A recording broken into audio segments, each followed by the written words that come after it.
demokarasi ndi umukongomani. Gutsindagira ubutaka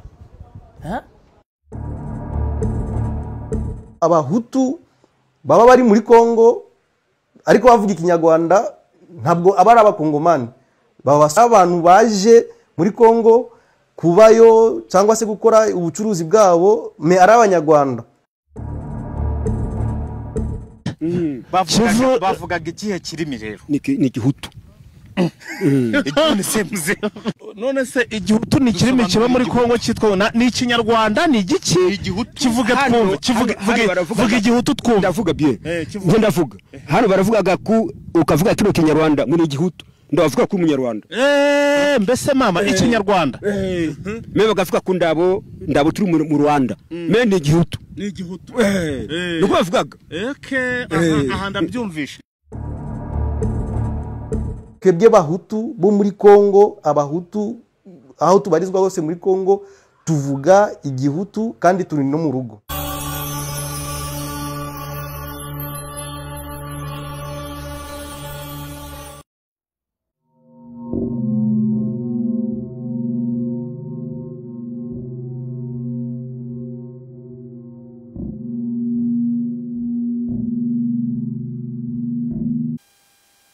Abahutu ni ubwoko butuye mu karere k'ibiyaga bigari bya Afurika birimo u Rwanda, u Burundi, uburengerazuba bwa Tanzania, amajyepfo n'uburengerazuba bw'Ubuganda aribwo Bufumbira ndetse na Ankole no mu burasirazuba bwa Repubulika Iharanira Demokarasi ya Kongo.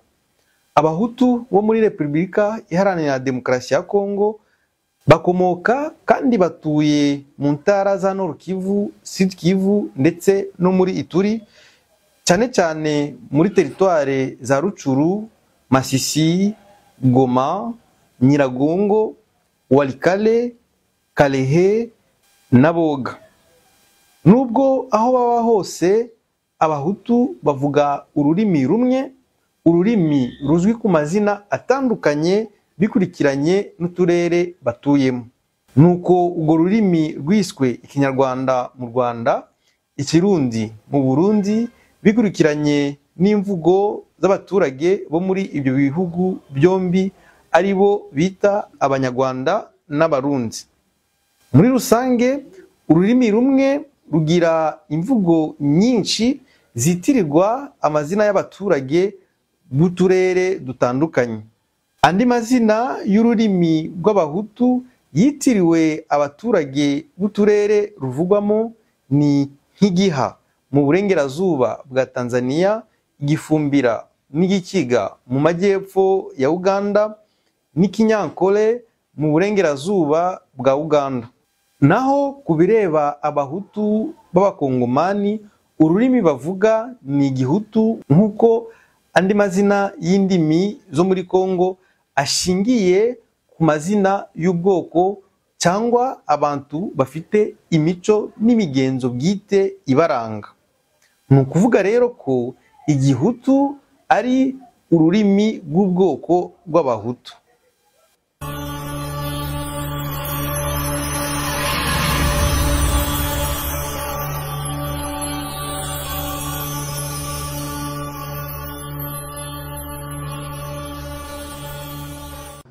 Igitekerezo cy'abanyarwanda cyahimbwe n'ingoma y'ubwami bw'abatutsi bo mu Rwanda nyuma y'igihe batse abahutu ubutegetsi, bashatse gukuraho ibimenyetso by'amoko kuko batinyaga ko byasenyura iremezo ry'ubutegetsi bwa cyami no kugira ngo icyo gitekerezo cy'abanyarwanda kibe ikimenyetso cy'ubumwe.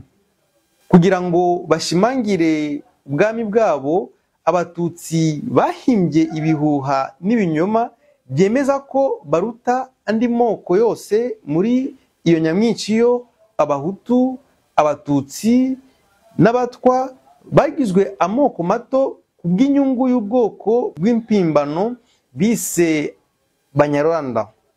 Kubera ko ururimi rw'abahutu rwavugwaga n'abanyarwanda bose rwiswe ikinyarwanda kandi birashimangirwa. Ariko nubwo urwo rurimi rwahuje abaturage bose, izina ryarwo ryari igihimbano kuko ridahuye n'ubwoko cyangwa n'imico y'ubwoko rwaturutsemo. Uretse nuko kudahuza kw'amazina y'ururimi n'ubwoko, hari indi mpamo itavugwa. Ni ngombwa kumenya ko ururimi rw'abahutu rwishimangiye abatutsi kuko nibo ku bwabo barwakiriye igihe bashagiye muri Afurika y'ibiyaga bigari. Bagezeyo bashaka kwishyira hamwe n'andi moko, ariko uko ibihe byagiye bihinduka bakaza kuzibagirwa ururimi rwabo rwa kavukire. Nubwo bataye imico yabo myinshi, abatutsi basigaranye imibereho ya gishumba mu kubana kwabo n'abahutu b'abahinzi ndetse n'abatwa b'abahigi. Iri tandukaniro ry'imico niryo risobanura ko ikinyarwanda atari izina ry'ururimi rituruka ku bwoko bw'abantu bafite imico yihariye, ko ahubwo ari izina rituruka ku baturage b'ahantu runaka. Twavuga nk'urugero urusisiro, umujyi, igihugu cyangwa se umugabane. Iyo mibereho n'imico yabaye ni Burundi, aho ururimi rw'ikirundi rwitiriwe igihugu ndetse n'abaturage b'abarundi. Igihe abakoloni bageze muri ako karere baturutse i Burayi, biyemeje imico n'imibereho bahasanze, ariko bahindura imvugo zimwe ku myumvire yabo, kimwe n'amazina ya Rwanda na Burundi. Kubera uburiganya no gukwiza ibihuha n'ibinyoma byakoreshejwe n'ubwami bw'abatutsi, abahutu bahoze batuye hanze y'imipaka y'u Rwanda kuva mu binyejana byinshi cyane cyane mu burasirazuba bwa Repubulika Iharanira Demokarasi ya Kongo, biswe abanyarwanda nta mpamvu, ahubwo bamwe muri bo biyemeza iryo zina kubera ubujiji.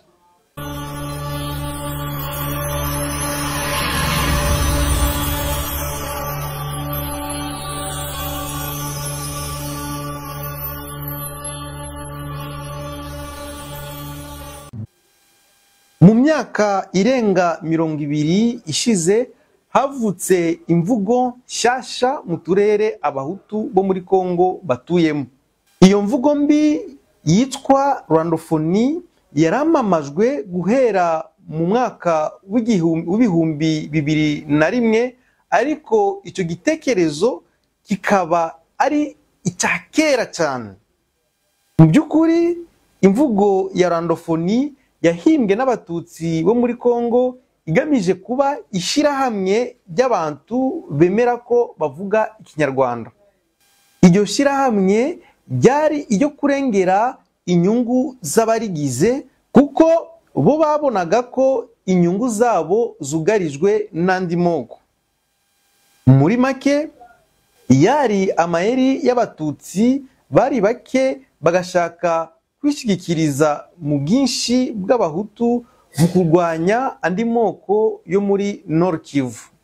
Abamamaza igitekerezo cya rwandofoni bagamije guhera mu 1960 ubukoloni bw'abatutsi n'ishyirahamwe ry'abiyita abanyarwanda mu ntara ya Kivu.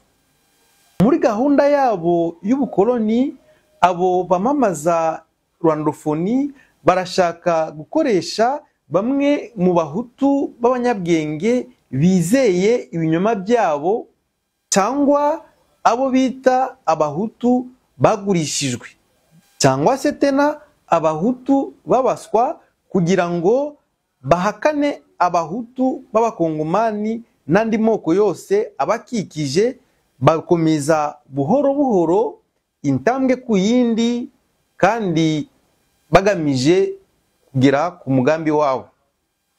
Ubwo buryo bwakoreshejwe n'abatutsi ba AFPR mu Rwanda mu 1994 kandi ibabera intsinzi kuko bafashe ubutegetsi bafashijwe na bamwe mu bayobozi b'abahutu. Kuva ico gihe u Rwanda ruri mu butegetsi bw'igitugu n'ubugaragu bitavugwa. Mu byifuzo bye byo kwaguka, Perezida w'u Rwanda Paul Kagame akoresha iyo mvugo y'ubukoloni twavuze, ariko akayita rwandofoni, ari wo mugambi wo gufasha abo we wenyine yiyitira abarwandofone mu kugwanya andi moko yita yose hamwe mu zina ry'igitutsi ya FDLR no kubarinda ico yita akarengane ka guverinoma ya Kongo.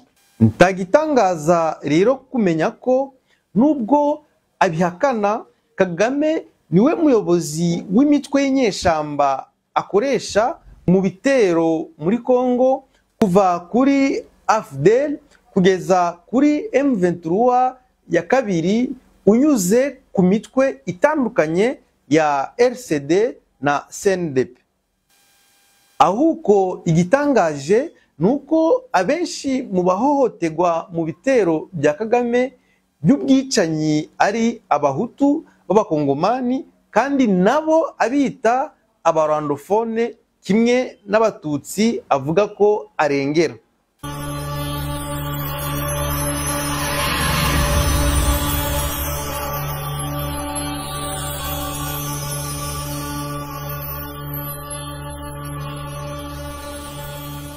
Ndi umuhutu w'umukongomani kubera ko abanyarwanda ari abaturage b'u Rwanda. Ntidushobora kuvuga ko turi abakongomani n'abanyarwanda icyarimwe. Uretse abantu bafite imigambi mibi yo kugaba Kongo n'abakongomani, n'abandi bake batari biyumvisha ibisobanuro by'uwo mugambi n'ingaruka yawo mu mibereho na politike ya Kongo.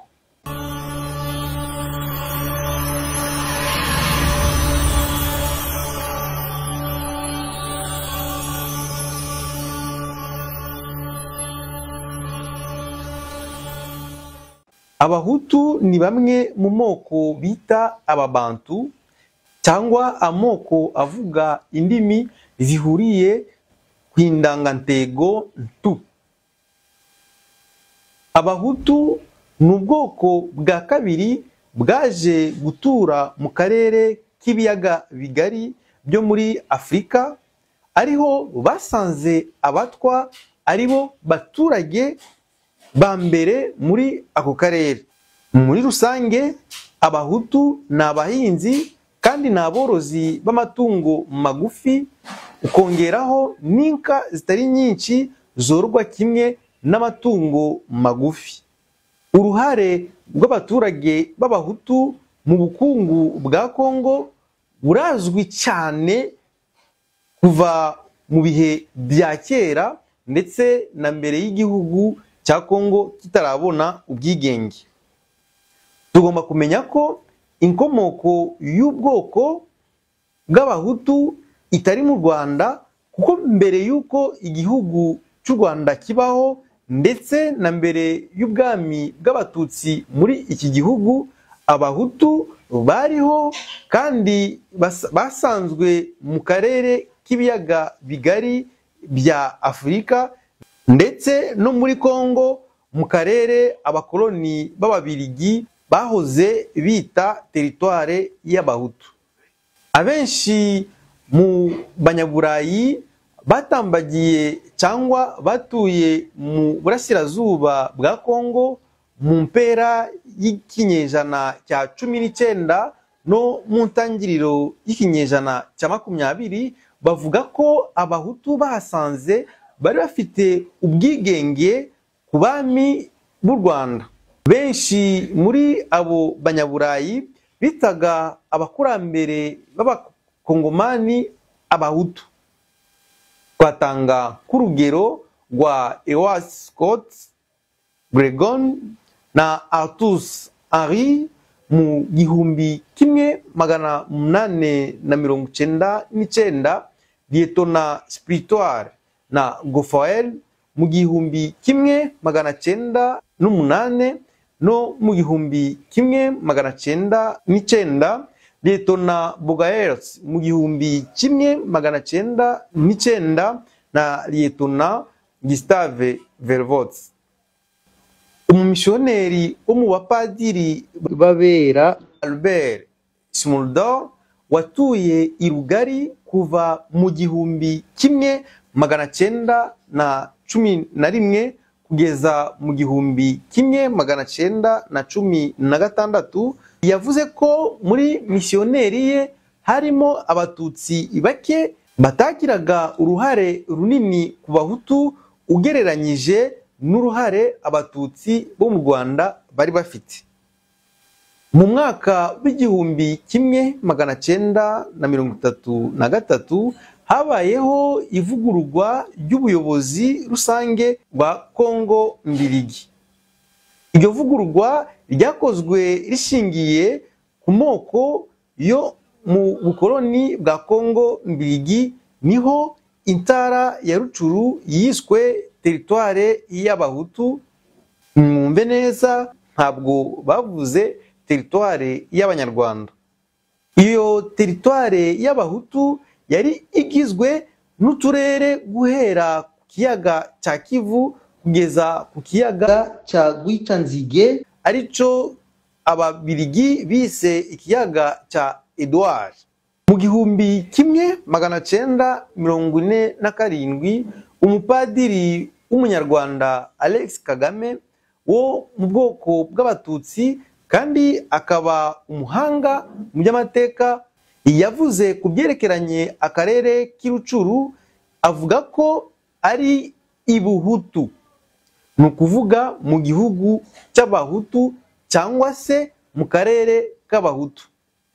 Kuva mu myaka ihera mu 1930 kugeza mu ntangiriro y'1950, mu gihe cyo Rwanda Urundi byabaga igihugu kimwe, abakoloni b'ababiligi bategetse ukwimuka kwateguwe neza kw'abaturage bakuwe mu Rwanda bakajanwa muri Masisi. Bamaze kugera muri Masisi, abo baturage bagiye bimuka mu tundi turere, ubu bakaba babarizwa muri Kalehe, Uwalikale ndetse no muri Ituri mu ntara ya Bunia. Iki gikorwa cyari kigamije gufungurira ako karere karumbutse kandi kari kadatuwemo ku bukoloni bw'i Burayi. Nyuma y'intambara ya mbere y'isi mu 1914 kugeza mu 1918, Abadage bamaze gutsindwa, intara ya Rwanda Urundi yashizwe munsi y'ubuyobozi bwa Kongo. Mwibuke ko iyo ntara Rwanda Urundi itigeze igira ingabo z'igihugu mbere y'ubwigenge bwa Kongo, ahubwo ingabo z'igihugu za Kongo nizo zari zishinzwe umutekano muri iyo ntara.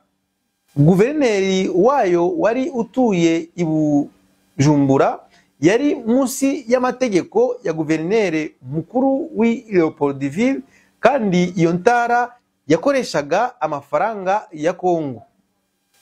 Muri make, byamunyura bitamunyura, Paul Kagame na FPR ye bamenye ko amateka adahinyurwa atubwira ko u Rwanda rwabaye imwe mu ntara za Kongo. Kuva kera abahutu bahoze ari abakongomani b'inyangamugayo ku buryo babaye mu mateka akomeye y'igihugu cya Kongo. Ku rugero, Mwami Daniel Ndeze Rugabo yari umuyobozi mukuru w'intumwa z'igihugu mu mishikirano y'ubwigenge bwa Kongo i Bruxelles. Urundi rugero nuko mu gihe iki kiganiro cyakozwe, intwari z'abasore n'inkumi z'abahutu zari ku rugamba barwanira ubusugire bw'igihugu, bagwanya igitero cy'ingabo z'u Rwanda n'iz'Abaganda. Hanyuma reka tumenyeshe kandi dushimangire ko nubwo muri Kongo hari abahutu n'abatutsi b'abakongomani, ayo moko yombi akagira imico n'amateka bitandukanye, nta bwoko bw'abarwandofone bwigeze muri Kongo usibye mu bitekerezo no mu nzozi za Paul Kagame n'intumwa ze.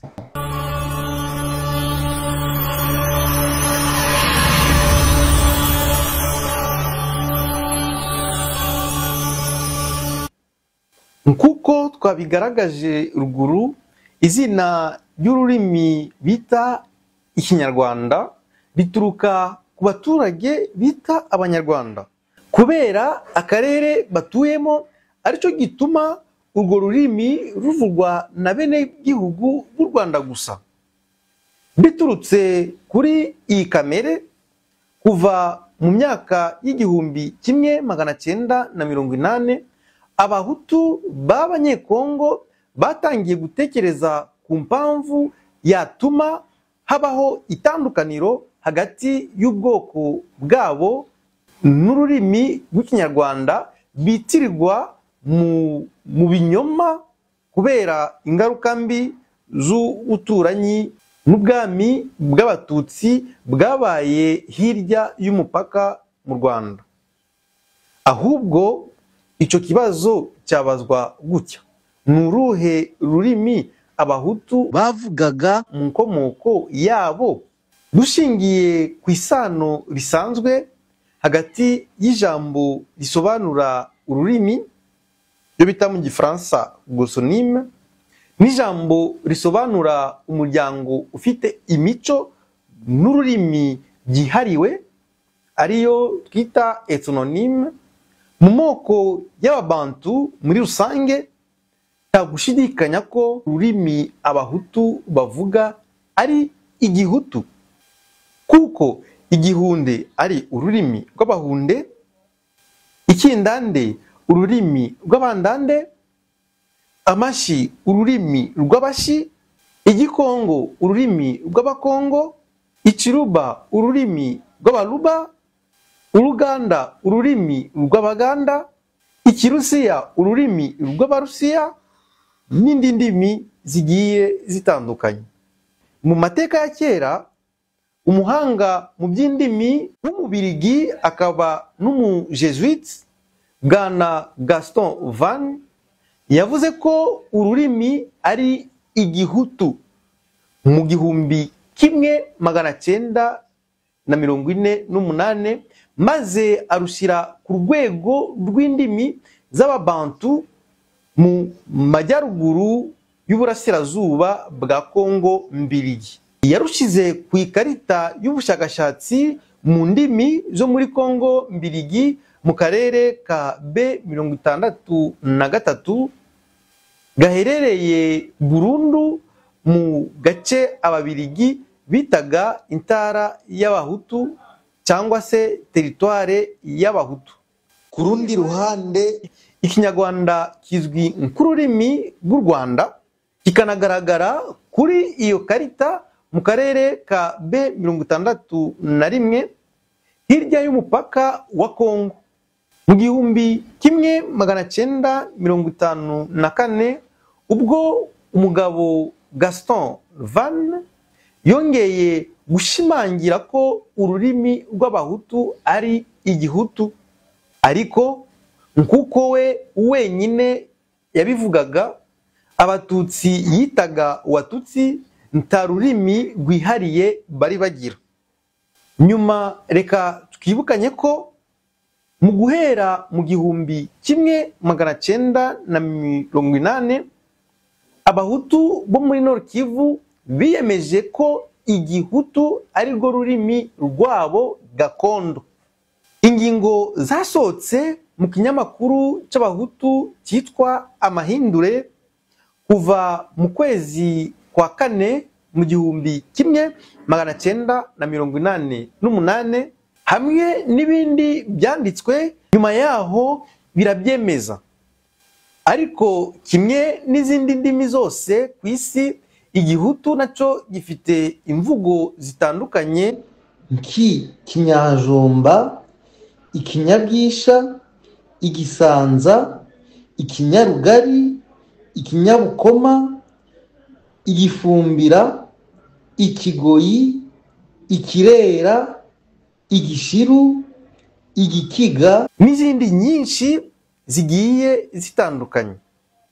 Mu by'ukuri ururimi rukwirakwira mu turere dutandukanye, rukagenda ruhinduka mu mvugo, ariko rugasigarana isano n'ururimi gakondo, naho buri karere kakagira ibirangamvugo by'umwihariko.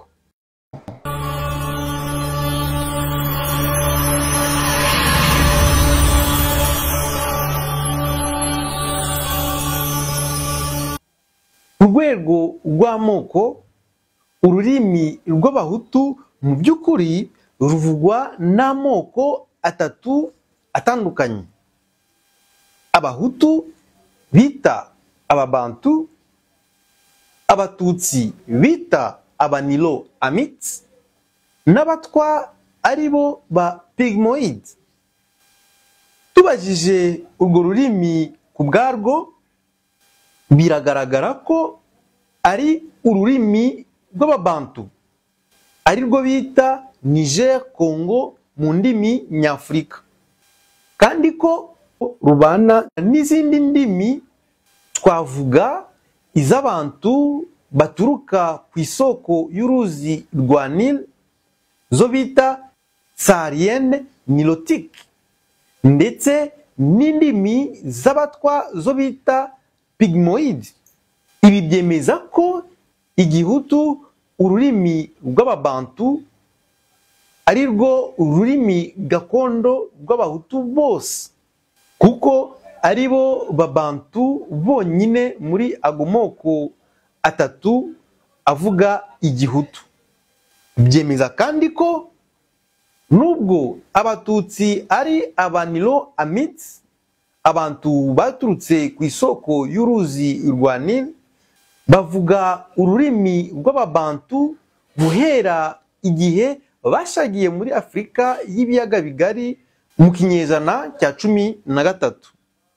Bamwe mu batutsi nubwo bavuga igihutu, bafite amazina adafite igisobanuro muri urwo rurimi cyangwa gatagira aho gaturuka mu mateka n'imico y'abahutu. Ayo mazina ni nka Kagame, Kayihura, Murewanyire, Karangwayire, Mangacucu, Igaju, n'andi mazina menshi agiye atandukanye. Kandi aya mazina akaba icyemezo cyerekana ururimi abatutsi bavugaga mbere yuko bashagira muri Afurika y'ibiyaga bigari, akemeza uko bahinduye ururimi rwabo rukaba igihutu.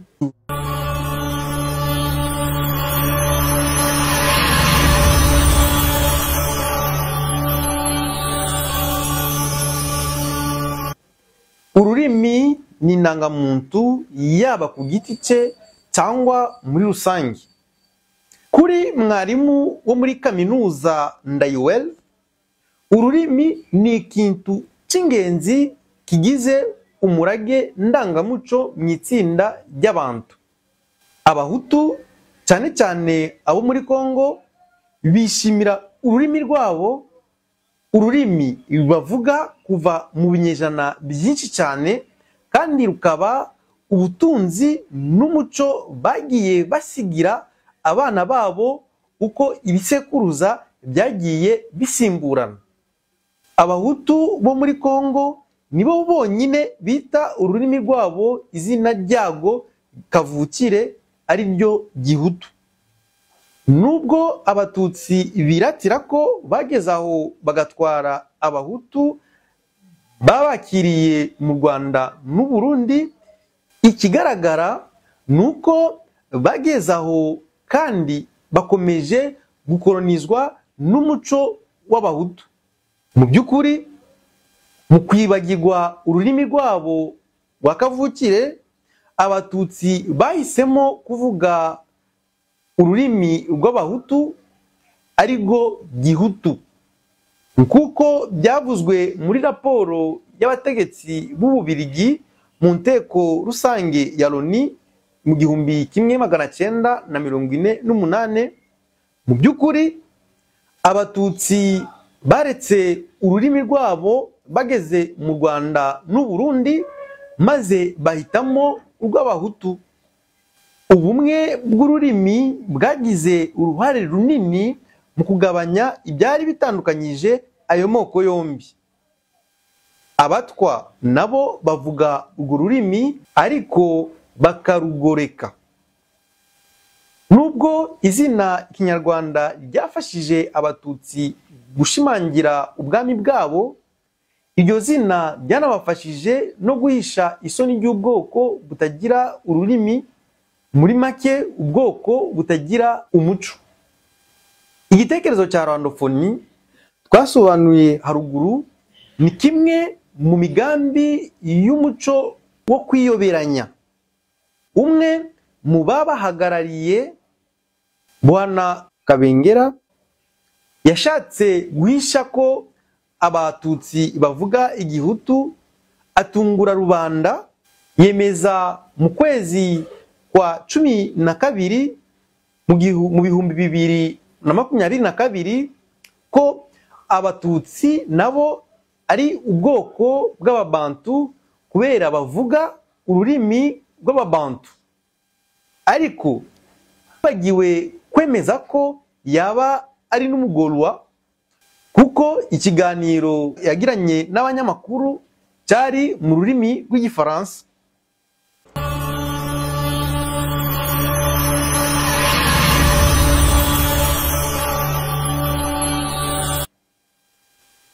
Nukuri ni muri ico gitekerezo Paul Kagame na FPR bagize rwandofoni indahiro yabo. Muri iyi ntambara bongeye gutera mu burasirazuba bwa Kongo, benshi mu bahohoterwa ni abahutu, kandi ari bamwe mu bo yitwaza ko yaje kurengera. Ukuri nuko hari ihuriro hagati y'intambara bita M23 n'ururimi rw'igihutu. Ingabo z'u Rwanda zifite umugambi wo kwihorera ku bahutu bo muri Kongo, kuko mu kugaragaza ko ururimi rwabo ari igihutu bashyize kuhagaragara ukuri abatutsi bifuzaga guhisha. Mu gisubizo, abahutu bo muri Kongo bemeza ko umwirondoro w'umuntu udashobora gusubirwamo, kandi ko inzira nyayo yo gufatanya hagati y'abantu itangirira mu kumenya itandukaniro hagati yawo. Biyemeje ihame rya Kizerbo rivuga riti nta buzima butagira kwibuka, kandi ntawabaho yibukirwa n'undi. Niba biteye isoni kubera abatutsi uko ari bake kandi batatanye muri nyamwinshi y'abahutu, baragombye kwiga ururimi rw'abahutu kugira ngo barusheho kwishyira hamwe. Ibyo ntibyatuma abakoze ibishoboka byose kugira ngo barinde ururimi rwabo ari rwo umuco rwabo bamaganwa.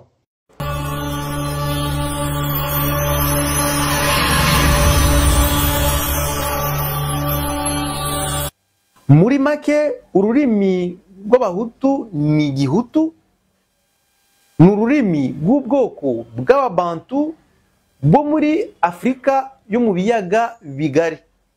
ubwo rurimi mpuzamahanga rwahiswemo n'abatutsi ndetse n'abatwa, kandi nubwo rwaba rufite amazina atandukanye mu bihugu n'uturere ruvugwamo, nubwo rutemegwa na bamwe kubera ingengabitekerezo za politiki, ubwo rurimi ruzahoraho kandi ntiruzahinyuka nk'ururimi rw'ubwoko bw'ababantu rwitwa igihutu, ururimi rw'abahutu.